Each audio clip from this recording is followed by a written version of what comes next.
अनुष्का सिन्हा है। मैं जिला अस्पताल बलिया में as a clinical psychologist posted हूँ। ये एक सवाल है कि आजकल लोगों में गुस्सा बहुत बढ़ रहा है, क्यों? इसका कारण क्या है?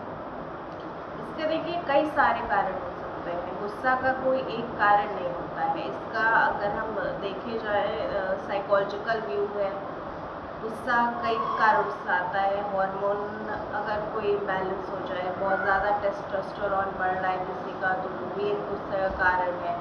इसके अलावा कोई स्ट्रेस हो रहा है, किसी को कोई तनाव है, तो उसकी वजह से भी लोगों में गुस्सा, चिड़चिड़ाहट रहती है। और जब अगर ये तनाव जिसको अगर चेक ना किया जाए, समय से देखा ना जाए, समझा ना जाए, तो ये ज़्यादा बढ़ जाता है, जिसकी वजह से अक्सर लोग इतने अग्रेसिव हो जाते हैं कि हो सकता है कि वो अपने आप को कुछ कर लें या आसपास के लोगों को कुछ कर लें। कई सारे होमोसाइडल केसेस गुस्से के वजह से होते हैं। इसका एक कारण नहीं है, इसके कई सारे कारण हैं। तो उससे कैसे बचा जा सकता है और उसको किस तरह से कंट्रोल किया जा सकता है?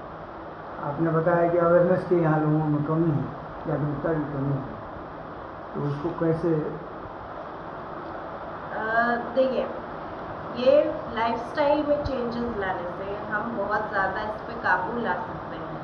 अगर एक व्यक्ति है जिसका आप कोई भी है जिसके दिनचर्या में अगर कुछ बदलाव आने लगे, सबसे पहला यही एक सिम्टम है जो उसके दिनचर्या में अगर किसी बात से बदलाव आ रहा है, जिसके वजह से उसका रिश्ता खराब हो रहा है, काम खराब हो रहा है, तो हो सकता है वो किसी टेंशन, तनाव, स्ट्रेस में हो।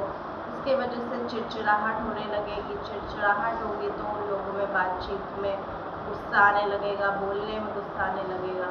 तो कई बार आपको लाइफस्टाइल अपना जो है, आपको अपना दिनचर्या सही रखना है सबसे पहले तो। ठीक है, लाइफस्टाइल में आप कोशिश करिए जितने ज़्यादा से ज़्यादा एक्सरसाइज कर पाएँ, कोई रिलैक्सेशन टेक्निक हो, कोई मेडिटेशन अगर आप कर रहे हैं तो ये बहुत अच्छी बात रहेगी। तो एक दिनचर्या मेंटेन करना, दूसरा एक्सरसाइज करना। जब हम एक्सरसाइज करते हैं, बॉडी एंडोर्फिन्स रिलीज करती है, जो अंदर से खुशी देने के का होता है हार्मोन, जिसकी वजह से अपने आप ही जो गुस्सा वगैरह है ये अपने आप कम होता है। तो ऐसे हेल्दी लाइफस्टाइल, हेल्दी न्यूट्रिशियस खाना खाना है, डाइट पे अपने ध्यान देना है।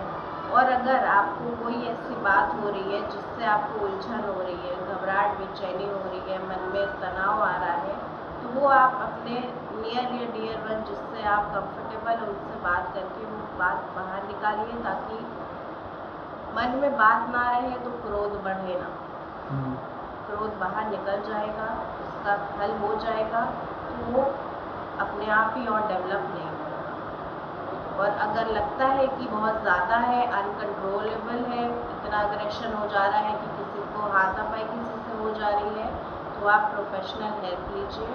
जिला अस्पताल में मानसिक विभाग चलता है, जहाँ पर ऐसे केसेस आते हैं जिनका ट्रीटमेंट होता है। यहाँ किस तरह के केसेस ज़्यादा आ रहे हैं?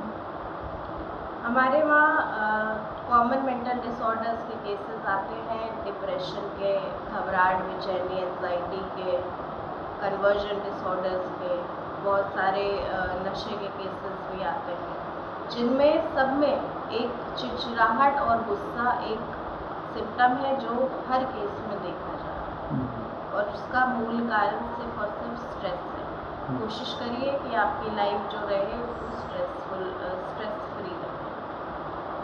लाइफ स्टाइल में बदलाव से इस पर अधिक सफलता पाई जा सकती है। जी बिल्कुल। इससे छुटकारा पाया जा सकता है कि गुस्सा और चिड़चिड़ापन से। जी। ये महिलाओं में और पुरुषों में अलग अलग तरीके का होता है क्या? देखिए, कारण दोनों में अलग अलग हो सकता है, सिम्टम भी दोनों में अलग अलग हो सकता है। कई बार पहले के ज़माने में लोग इसको हिस्टेरिया कहते थे, जो औरतों में पाया जाता था, वो भी स्ट्रेस की वजह से होता था। गुस्सा जो बाहर वो नहीं निकाल पा रही होती थी, उसके वजह से ये सारी चीज़ें होती थी। पुरुषों में अलग तरीके से दिखता है, उनमें वैसे ही टेस्टोस्टेरोन लेवल ज़्यादा होते हैं, तो वो एक नेचुरली जो हार्मोन है वो गुस्सा ज़्यादा लाने के लिए रिस्पॉन्सिबल होता है। तो अगर आप एक्सरसाइज कर रहे हैं, अगर आपका दिनचर्या सही है, अगर आप हेल्दी न्यूट्रिशियस खाना खा रहे हैं, तो ये सारा कुछ बैलेंस रहता है। धन्यवाद।